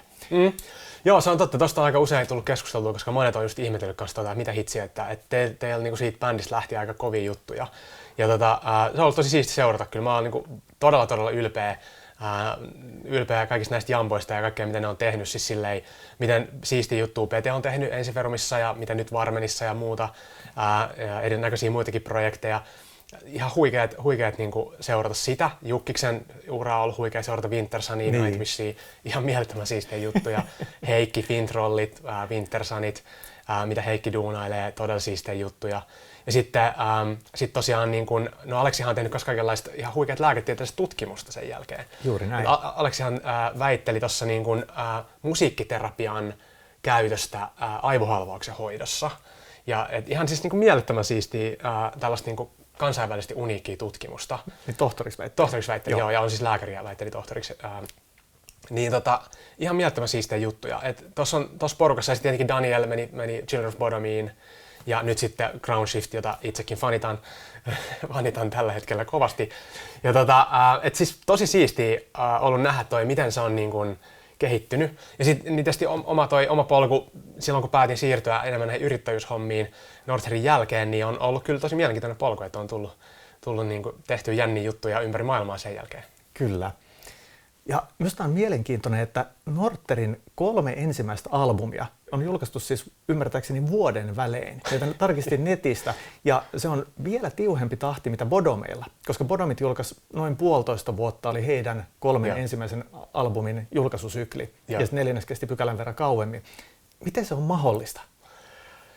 Joo, siis tämä on hyvä kysymys. Me oltiin jotenkin ihan supertulessa niillä alkuvuosina ja meillä oli jotenkin niin suuri palo tehdä sitä hommaa ja nauhoittaa ja tavallaan meillä oli paljon biisejä koko ajan tulossa ja jotenkin me elettiin sitä niin täysillä sitä hommaa niihin aikoihin ja silloin meillä ei tavallaan kellään ollut oikein elämässä mitään muuta sen kummempaa. Et okei, jengi oli koulussa, yliopistossa, mitä muuta, mutta ei se tavallaan munkin tavallaan opinnot silloin viivästyi ihan rankasti, koska vaan keskityttiin niin täysillä tekemään bändiä. Ja mä luulen, että meillä oli kaikille vähän se juttu, että me tehtiin sitä niin sydämellä, niin täysillä, että se jotenkin johti siihen, että me oltiin tosi tuotteliaita. Ja sitten vaan sitä kamaa vaan tuli. Niin kun biisejä tuli, oli fiilistä ja tavallaan sitten aina välillä käytiin kiertueella, välillä käytiin keikoilla, festareilla ja sitten taas tavallaan oltiin treeniksellä tekemässä biisejä ja tosi paljon tein himas biisejä niihin aikoihin. Mä muistan siis just tää Pajamäen referenssi, mistä puhuin tuossa aikaisemmin, että siinä Pajamäessä asuin silloin ja Helsingissä ja sitten kuulin sillä bussilla 14 treeneihin ja tosiaan siellä kämpällä mä niinku todella usein tein tosi paljon norttimatskua. Mä jotenkin siihen aikaan oli vähän se yöpöllö, että mä usein niinku öisin tein niitä biisejä. Ja muistan senkin hyvin, että tosiaan siihen aikaan tuli kessuteltua. Ja mä usein menin niinku joskus yöllä randomiin aikoihin niinku kessulle sinne partsille, joka oli niinku sellainen rappukäytävän parveke, tuuletusparveke. Ja sitten mä niinku saatoin vielä sit vääntää niitä, joskus niinku keskellä yötä kaikkia biisejä, koska silloin oli jotenkin paras flow ja fiilis. Ja sitä matskua vaan tuli niin paljon niihin aikoihin. Ja se oli myös se, että oli niinku se hyvä drive päällä ja sitten oli toisaalta aikaa. Ja oli mahdollista tehdä sitä. Ja mä myös muistan se, että mä olin niihin aikoihin usein niinku koulussa tai yliopiston luennoilla ja mua niinku väsytti hemmetisti, koska mä olin tietysti kukkunut kaikki yöt. Ja sitten mä usein niinku nukuin niillä luennoilla. Vieläkin muistan sen hyvin, että mä saatoin nukkua niinku koko luennon silleen ihan putkeen. Varsinkin jotain aamuluentoa. Et mä niinku heräsin sieltä, että ei hitto, mä oon nukkunut koko luennon. Tosi hyödyllistä mennä sinne nukkumaan. Mutta, you know. Se oli se hinta, mikä piti maksaa siitä, että tuli albumit aika tiuhaa tahtia. Kyllä, uutta biisiä pökkäs koko ajan. Kyllä. Huikeeta hommaa. Miten sitten keikkapuolta? Muistatko, koska en miksannut vaan Children of Bodomia vakkarina, vaan niin tein tosi paljon myös Norter-keikkaa. Me käytiin ympäri maailmaa reissailemaan. Ekana vettiin Suomessa jonkin verran aina meikäläisen bussilla eli Laneetalla. Pete mainitsi haastattelussa semmoisen, että mikä se oli se bussikeikka. Ja sitten se keskustelu niin siirtyi jotenkin seuraavaan aiheeseen. Onko sinulla mitään muistikuvaa jostain bussikeikasta? Me ollaan menty bussilla jonnekin, meillä on ollut joku hämmentävä bussikeikka. Mä muistan sellaisen, mulla on yksi muistikuva, että sillä sun vanhalla sinisellä bussilla, joka oli siis aika legendaarinen laitos, niin me vedettiin jonnekin keikalle, sä ajoit. Ja sitten mä istuin siinä sunkaan ihan edessä ja juteltiin jotain tosi paljon. Ja sitten ihan siitä bussin edestä juoksi hirvi. Oho, tätä ei muistakaan. Huhhuh. Joo, se juoksi ihan siitä bussin edestä hirvi. Ja sitten sit me molemmat oltiin vaan silleen, että oho. Se oli ihan sellainen todella lähellä piti tilanne, mutta mä tiedän, sä varmaan juttelit munkaan, mä juttelin sunkaan, ja mä tiedän, huomasit sä edes sitä. Kyllä sä ehkä silloin, sä sitten sen jälkeen huomasit, tai sitten siinä tilanteessa tietenkin se tuli esille. Mutta sen mä muistan ainakin siitä, että me lähdettiin sille keikalle, ja sitten olisiko se ollut joku Kouvolassa tai jossain joku festari? Ehkä Kouvolassa joku festari. Partyplanetti ehkä. Ehkä, joo. On erinäisiä kaikkia, muistan Tavastia vetoja jonkun tuskafestareiden yhteydessä ja muutama tuskafestari on, missä on käynyt teitä miksaamassa. Joo. Mikähän oli, me mentiin Pietariin 2007, oisko ollut. Ja Pietarista meidän piti matkustaa junalla Moskovaan. Mutta sitten sattui käymään niin, että se kyseinen juna, kun oli tullut Moskovasta Pietariin, niin siellä oli joku räjähtänyt siis pommi tai siellä oli käynyt jotain. Joku terroristi-isku. Joo, ja ne kaikki junayhteydet lakkas. Me odotettiin siellä rautatieasemalla Pietarissa meidän junaa ja odotettiin, oli monta tuntia jo mennyt ja sitten selvisi, että yksikään juna ei kulje, että se koko yhteys on poikki. Ja muistatko, mitä sitten tapahtui, miten me päästiin Moskovaan? Muistan joo, siis jokuhan hommasi jonkun tällaisen paikallisen pakubussin jostain, jos oli joku sellainen semihumalassa oleva venäläinen, joku vanha jamppa ajamassa sitä. Ja mä muistan sitä ei voi unohtaa sitä. Se oli ihan käsittämätön se matka Pietarista yön yli Moskovaan. Sillä tavalla, että siellä on joku yksi kaista, siis Pietarista Moskovaan. Se oli ihan järkyttävässä kunnossa. Joka oli ihan järkyttävässä kunnossa nimenomaan. Ja sitten siellä mä muistan sen, että porukka ohitteli silleen, myös tämä meidän bussi ohitteli näin, että jos tavallaan tässä menee yksi auto, niin sitten se ohittaa vastaan tulevan kaistalla sen, siellä on siis vain kaksi kaistaa, eli yksi molempiin suuntiin, niin auto menee näin, sitten joku haluaa ohittaa, ja sitten joku ohittaa sen vastaan tulevien penkan puolelta, sen vastaan tulevien kaistalla jotain autoa ohittavan auton. Juuri näin. Se oli ihan käsittämättömiä tilanteita. Aivan hillitön.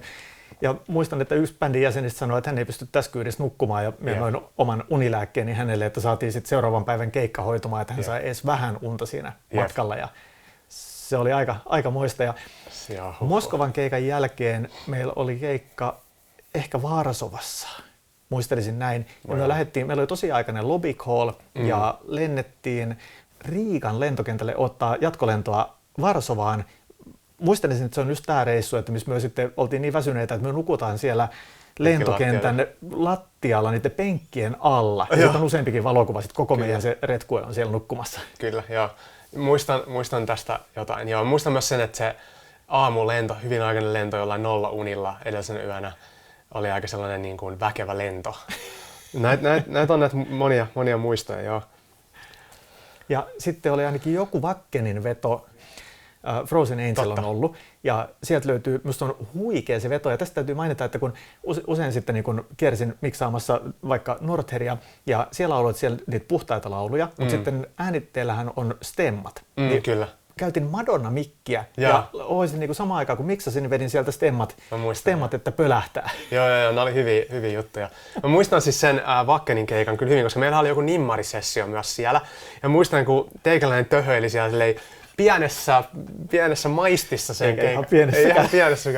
Ja oli erittäin hauskaa meininkiä. Wakkenissa se oli hyvä keikka kyllä silloin. Ja sitten teillä oli se nimmarisessio ja meillä oli oma show siinä taustalla ja sitten muistan, että se oli hommat lähti ihan lapasesta, mutta hauskaa oli silläkin reissulla. Oli hauskaa. Entäs sitten, miten noi Finnish Music Days Japanissa? Totta, joo. Mikäkään vuosi se oli, kun silloin oltiin siellä? Se oli 2006. 2006, joo. Se oli hyvä reissu. Japanissa oli aina hauskaa. Ja Japani on hieno maa. Muistan sen, että mitäköhän siellä oli jotain muitakin bändejä meidän kanssa. Ja sitten mentiinkö me sen jälkeen myös Taivaniin sieltä? Joo, sitten oli Taiwanin polvitaipeessa seuraava veto. Totta, joo. Siis ne on ollut kyllä hienoja reissuja. Mä muistan sellaisen muistikuvan, mikä oli jotenkin Tokion niin kuin, että miksi Tokio on niin hämmentävä kaupunki. Muistan, me oltiin jossain hotellissa, ja sitten siellä hotellin, niin kuin, se oli pilvenpiirtäessä jossain 100. kerroksessa. Ja sitten kun siitä katsoi ikkunasta ulos, mä muistan vaan, että näkyi niin kuin muiden pilvenpiirtäjä hotellien kattoja, niin kuin ihan silmän kantamattomia. Ja sitten yhdellä katolla, mikä näkyi aika lähellä, oli niin kuin fudiskenttä. Mitä ihmettä? Siellä oli joku niin kuin iso kenttä, siellä, niin kuin urheilukenttä. Siellä oli jotenkin se, vaan näin niin kuin Suomesta tulleena, ja silloin niin kuin en ollut niihin aikoihin kauhean usein Japanissa käynyt, niin ne oli vaan silleen hämmentäviä muistoja, että mitä ihmettä on niin kuin ihan käsittämätön mesta. Meillä oli hämäriä valokuvia niin kuin hotellihuoneen jostain bileistä sitten keikan jälkeen. Ja kaikki näyttää olevan aika silleen niin kuin nousujohteisessa. Ja asia, minkä muistan sieltä jostain oudosta syystä, niin sehän oli siinä se kuuluisa risteys, mikä on Tokion keskustassa, missä on ne moneen suuntauksiin 5 suunnasta, siihen tullaan. Niin sitten ihmiset ottaa ensin valokuvia. Ja me oltiin jonnekin menossa siitä, just oltiin kävelemään niitä suojateitä pitkin, niin jotkut otti valokuvaa ja Pertti sitten astui siihen jonkun niin fotobombasi jotenkin kuvan sille, että se oli niin kuin samaan aikaan siinä vieressä ja sitä naurettiin kovasti, että ei varmaan valokuvassa ollut tai ottaja edes tiennyt, että minkälainen maailmanluokan rockistara sieltä kuvaa tulla pölähti. Joo, mä muistan kyllä. Meillä oli myös hyvin jotain, me käytiin jossain niissä paikallisissa rockbaareissa ja siellä oli kova meininki. Se oli hieno reissu kyllä kaikin puolin. Kyllä. Joku setti oli 2000, olisiko ollut 7, veikkaisin, mentiin Itävaltaa. Ja. Siellä oli jotkut festivaalit, mitkä joku teinipoika oli järjestänyt. Minusta hän oli 17-vuotias. Aha. Sitten siellä oli hirveästi suomi-bändiä, siellä oli kaikki oli kohdallaan, mutta ne oli hirveän sydämellisiä. Hänen vanhemmat ja sukulaiset oli hoitaa sitä koko pakettia, mutta se ei ihan pysynyt kasassa niitä loppuksi niitä ruuat ja loppuksi niitä juomat. Ja se oli jotenkin, se homma oli vähän semmoista, että kaikki bändit ei suostunut esiintyä siellä. Ja minä muistan, että sen järjestäjän isä kuskas meitä jonnekin ja sitten me oltiin tosi supporttimeiningillä, että ei siinä mitään, että me esiinnytään kyllä ja kaikki järjestyi ja oli jotain valokuvia sieltäkin reissuilta. Se oli siinä jossain siellä tosi syvällä laaksossa, siinä oli todella korkeat vuoret vieressä ja siinä oli jotain lentokoneita, siinä oli joku lentokenttä ja siellä koko ajan olisi laskuvarjohyppäjiä tai jotain, se oli tosi hulppeen näköinen se maisema siellä. Muistan, että siellä oli Xena ainakin joku rouva, joka oli pukeutunut Xenaksi ja siellä oli tämmöisiä hämmentäviä hahmoja siellä festareilla pyörimässä ja joku Itävallan tai joku, en muista, jossain päin Eurooppaa mentiin. Heikki oli silloin jo bändissä, muistan, että meillä oli tosi nuori rumputeknikko Ilari, joka sitten on myöhemmin kunnostautunut 69 Iceen ja vaikka minkä bändin rumputeknikkona. Hän oli ihan tyyliin tosi nuorena siellä mukana. Joo, siistiä. Mulla tuli itse asiassa noista mieleen yksi sellainen, joka pakko mainita.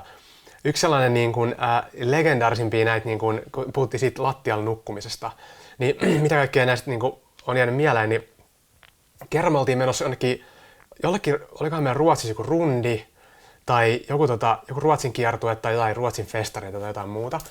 Ja muistan, me oltiin laivalla, Ruotsin laivalla, ja se oli tietenkin aina sellainen erityistapahtuma meidän Ruotsin laivalla Ruotsiin tai tulla takaisin sieltä, ja siellä yleensä aina vähän niin kuin hurviteltiin ja juhlittiin. Ja mä muistan sellaisen, että itse oli vähän ruvennut väsyttää illalla sitten liikaa, ja olin sitten nukahtanut jonnekin sinne niin kuin tällaisen niin kuin penkkien taakse jonnekin käytävälle.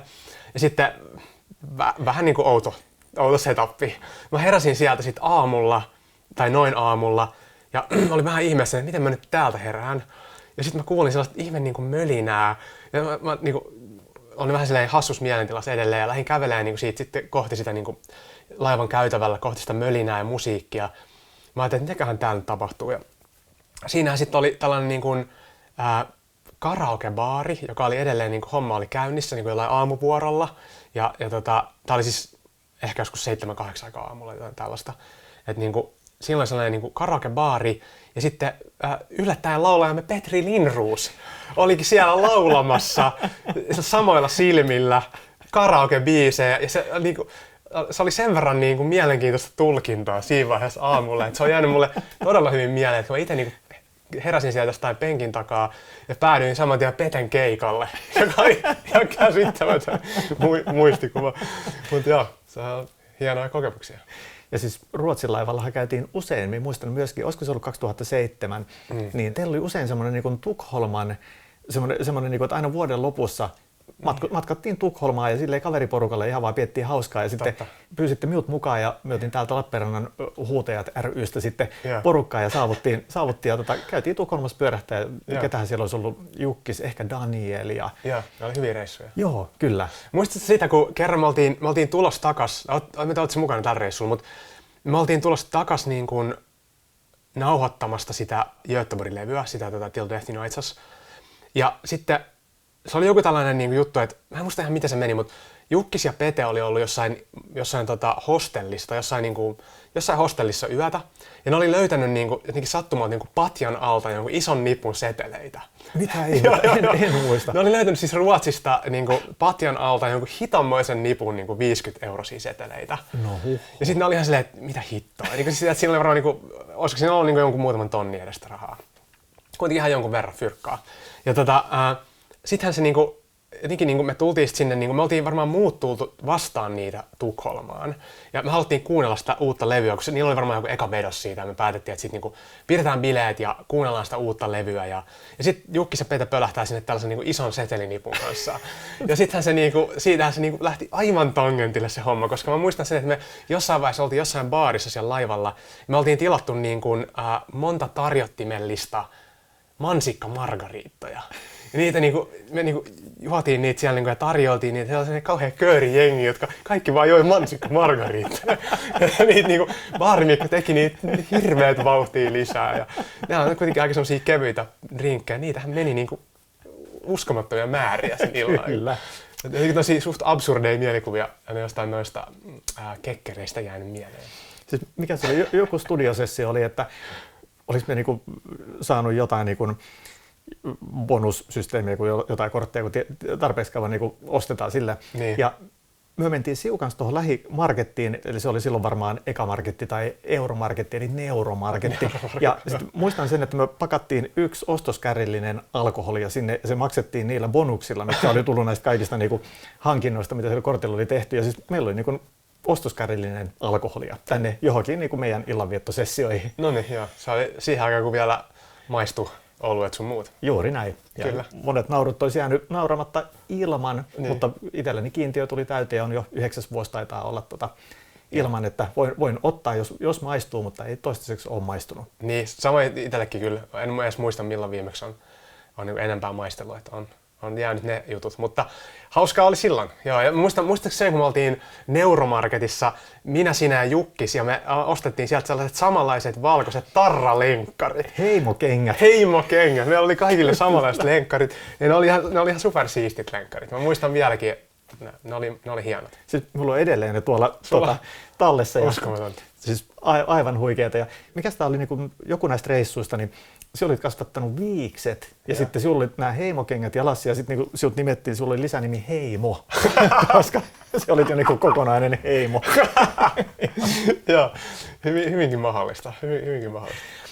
Tämmöinen hämmentävä keikkamuisto on myöskin, me oltiin Tavastialla, en muista vuotta, mutta Andy McCoy kävi pyörähtämässä siinä Tavastian bäkkärillä ja hän ehkä saattoi vähän kokeilla jonkun teidän hevikeppiä, mutta siellä oli myöskin paikalla tämmöinen hahmo kuin Herra Rapu, joka sitten jostain syystä siellä Tavastian bäkkärillä yhtäkkiä päätti heittää itsensä alas ja sitten joku hihkas, tämä on jotenkin piirtynyt verkkokalvoille sen näyn ohella, että hei, Herra Rapu ja Herra Ravun katkarapu. Voi vitsi. Joo, Herra oli hyvä ystävämme, kyllä. Paljon hengailtiin niin aikaa. Enpä tätä muistanutkaan. Hei, puhutaan pieni hetki Aleksi Laihosta. Eli meillä on ollut tässä niin kuin juhlavideosarjassa aina semmoinen osio kanssa, että me muistellaan Aleksia, koska samalla tavalla, että hän on ollut niin kuin iso osa Nortteria ja kyllä, Nortterin niin kuin te jaoitte treenikämpän ja paljon hengailitte yhdessä ja kyllä, myöskin se, että niin kuin Aleksi ja Aleksanteri kävi pyörähtää Nortterin levyillä, niin minkälaisia muistoja sulla on Aleksista? Joo, no siis tosi paljon hyviä muistoja. Mä muistan siis sen, että Alluhan oli siis meidän kanssa tosi hyvää pataa ja Allu digas tosi paljon niin kuin Nortterin meiningistä ja onpa siinä moni kuviakin nähty, kun Allu piti jotain meidän huppareita keikoilla ja missä muualla se olikaan. Ja meillä oli hyvät niin kuin suhteet ja välit. Varmaan se niin kuin treenikämppäsetapin takia, koska me oltiin tietysti tutustuttu sitä kautta, että Pete niin kuin jo aikaisemmin tuntenut Alen. Mutta sitten me ystävystyttiin aika paljon niinä alkuvuosina. Meillä oli paljon yhteisiä bileitä, missä sitten usein Allu ja Ale ja muita näitä sankareita oli käymässä. Ja meillä oli muun muassa tämä niin kuin, legendaariset pikkujoulut, joita järjestettiin aina niin kuin joulun jälkeen. Ja usein myös tosi pitkään. Se oli niin, että me järjestettiin niitä jostain jo ehkä syys-lokakuusta alkaen ennen joulua ja sitten usein vielä paljon pitkälle joulun jälkeen. Se oli legendaarinen juttu niin kuin silloisessa Helsingin heviskenessä. Siellä oli paljon sit vuosien mittaan vieraita. Ja Alluhan oli usein niissä mukana. Ja sitten Allusta ehkä sellaisia kaikkia mielikuvia tai muistoja jäänyt hyvin, että Alluhan oli siis suunnattoman hauska kaveri. Ja me aina niin kuin hassuteltiin ja aina paljon kaikkia ihan hölmöjä vitsejä, mikä tietysti on niin kuin muusikkoskenessä muutenkin sellainen hieno asia, mutta Allulla oli se erityisen niin kuin pikantti huumorintaju ja todella hauskaa juttuja. Ja Allu oli siis monella tavalla, vaikka niin kuin se ehkä ulkoinen julkinen imago oli aika sellainen niin kuin kovanaamainen imago, niin Allu oli loppupeleissä ihan supersymppis tyyppi ja huikea hauska kaveri. Ja mä muistan sen, että usein siis tosiaan, meillä oli semmoisiakin kertoja paljon, me istuttiin treenikämpällä tyyli joku perjantai tai lauantai. Vähän niin kuin päätettiin, että se viikonloppuun vähän juopotella ja oltiin menossa jonnekin baariin ja otettiin vähän pussikaljaa. Ja sitten niin kuin Allu tuli messiin ja me kuunneltiin niin kuin koko ilta Eppu-normaalia. Ja me oltiin Allunkaan molemmat ja Pete myös niin kuin tosi suuria Eppu-faneja. Ja Eppu-normaalihan on siis ihan nerokas bändi. Nehän on niin kuin lyyrikkoja ja se on niin kuin monella tavalla sellaista niin kuin tavaraa, joka on ihan niin kuin next level. Et ne monet lyriikat ja sanomat niistä viesteissä ja melodiat ja muut on niin kuin todella hyvin mietittyjä. Ja ne jotenkin vetos meihin kovasti ja me usein laulaa jollotettiin siellä menemään ja laulettiin näitä Eppujen legendaarisia biisejä ja vaan fiilisteltiin niitä sanoja ja kaikkia niitä sitä sanomaa. Ja toi oli niinku semmoinen, mitä me usein jaettiin Allun kanssa. Oli niinku Eppu-fanitus ja monet tällaiset. Ja tietysti kaikkea muutakin kuunneltiin paljon yhdessä.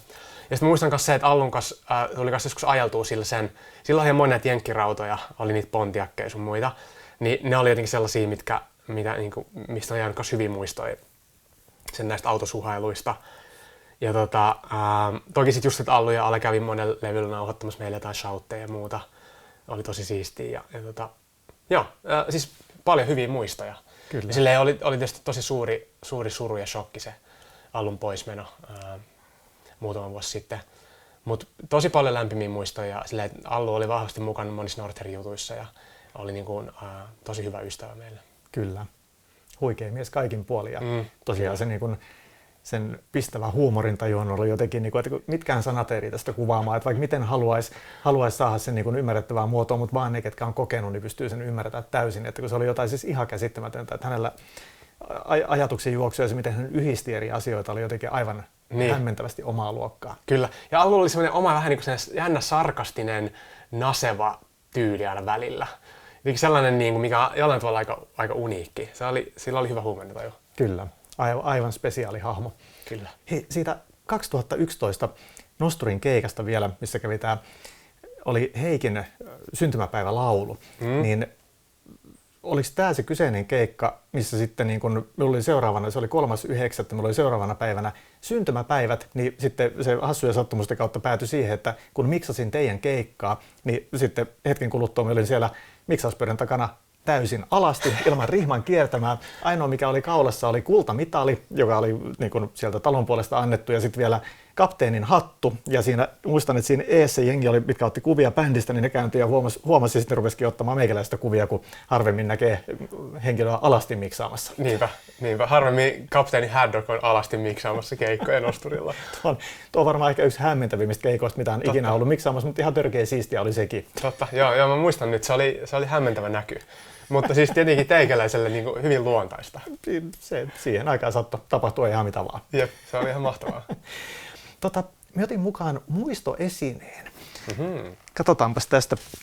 Tässä on muutama, mutta otetaan ensiksi tämmöinen pohjalle, että tässä on aikanaan ollut ihan niinku kehykset ympärillä. Mitä sulle sanoo tämmöinen? Tää on nyt alkaa muistua. Me ollaan annettu sulle tämmönen hieno kiitos valokuvakortti 2002 sessioista. Ja siellähän siellä on kaverit jossain ihme tällaisessa. Tämä on muuten varmaan Nosturin lähellä, kun oli niitä telakka. Se on varmaan sellainen telakan sisääntulo. Joo. Tommoset härdellit, mistä me kutsutaan, pyöröovet. Niin siellähän me ollaan varmaan treenien jälkeen jostain saatu idea laittaa tällainen valokuva teikäläiselle sitten kiitoksena. Tämä oli mahtava, ja siis ei tämmöisiä enää tänä päivänä tule. Tämä on siis ihan niinku oikeata valokuvamatskua, ja sitten se oli tosiaan vielä kehykset päällä. Aika siistiä. En mä edes muistanut tällaista juttua. Ihan tosi makea. Ja sitten otin vielä lisäsysteeminä, niin satuin löytämään Mirror of Madness-kappaleen kartan. Okei. Eli siis, että miten se biisi menee. Oh, wow. Tämä on tämmöinen hämmentävä tahtikartta, että tässä mennään usean sivun verran. Meillä siis eka albumista kaikista biiseistä löytyy nämä teidän tekemät, missä on luetellaan, että mitä osia missäkin on. Ja siihen on hienosti piirretty toi Mirror of Madness. Ja sitten meillä on siinä vielä ihan ne riffit lueteltuna, että se näyttää meikäläisen käsialalla tehdyltä. Ja wow. Nyt täytyy kysyä myös sitten, kun Mirror of Madness-albumista on siinä perässä näköjään. Mikä on Midnight Walkerin alkuperäinen tai työnimi? Kekkonen. Miksi? Sitä mä en kyllä enää muista.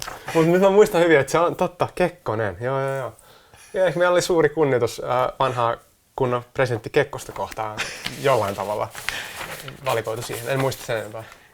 Entäs sitten tää? Okei.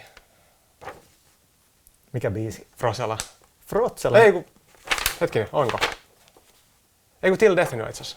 Niin, Frosella siis. Frosella, joo, koska siinä tulee tää kyseinen lausahdus, niin se on luultavasti sieltä äänityssessiosta. Onko toi sinun vai Peten käsiala? Ei näytä kyllä mun käsialalta. Olisiko Peten? Sitten se on Pertti. Ehkä, en ole varma. Ja se on aika siistin näköinen käsiala. Onko se kummankaan meistä? Ei voi tietää. Ja viimeisenä sattui silmään vielä tämmöinen Finnish Music Days. Ihan vaan että mihin aikaan ollaan oltu Japaniiniassa soittamassa ja mitä kaikkia muita bändejä siellä on ollut. Siistiä. Todella siistiä. Wow, siistiä, että sulla on näitä jäänyt talteen. Nämä on tuolla Astia Studion Vault of Goodies, eli meillä on siellä valtava varasto kaikki kun ollaan sessiota tehty, niin sitten on ollut kaikkea dokumentaatiota siihen liittyen. Ja jostain hämmentävästä syystä en ole heittänyt niitä pois, vaan ollut semmoinen olo, että vitsi miten siistiä, että jos tämän Midnight Walker, eli Kekkonen, alkuperäisen sen tahtimääräkartan säästää, että mikä sen hienompaa. Joo, wow, tosi siistiä. Vanhoja muistoja. Sydämellinen kiitos Kristian Ranta. Minusta on mahtava muistelutuokio ollut ja täytyy sanoa, tokihan siellä sen tiedätkin, että se on aina tuntunut minulle veljältä ja mielestäni tämä on aina ihan älyttömän siistiä nähdä sinulta. Tänä kesänä on ollut suuri ilo nähdä useammankin kerran ja tämä on hämmentävä semmoinen yhteys, mikä on mielestäni ihan älyttömän siistiä. Ja sekin on ollut todella hienoa, että me aluksi oltiin semmoisia juopottelevia pitkätukkia ja sitten molemmat on edennyt asioissa vähän samaa tahtia, että sitten yhtäkkiä niin kun alkoholi jäi pois ja lähti niin kun tietyt asiat sitten viemään ja kiinnostamaan, niin se on niin kun semmoinen niin kun yhteinen kehityskaari on mun mielestä ihan mahtavaa olla. Kyllä, joo, täysin samaa mieltä. Aina lämmöllä täällä teikäläisen hoteissa ja on siis ihan lukemattomia upeita muistoja. Ja on just ollut sellainen, siitä lähtien kun tavattiin silloin 2002 ekan kerran, niin on ollut sellainen aina sydämellinen fiilis teikäläisen kanssa olla yhteyksissä ja tehdä yhdessä juttuja ja töitä ja niin hengailla ja jutella asioista. Tosi kiitollisena siitä. Kiitos erittäin paljon ja kaikkea hyvää. Kiitoksia. Kiitos.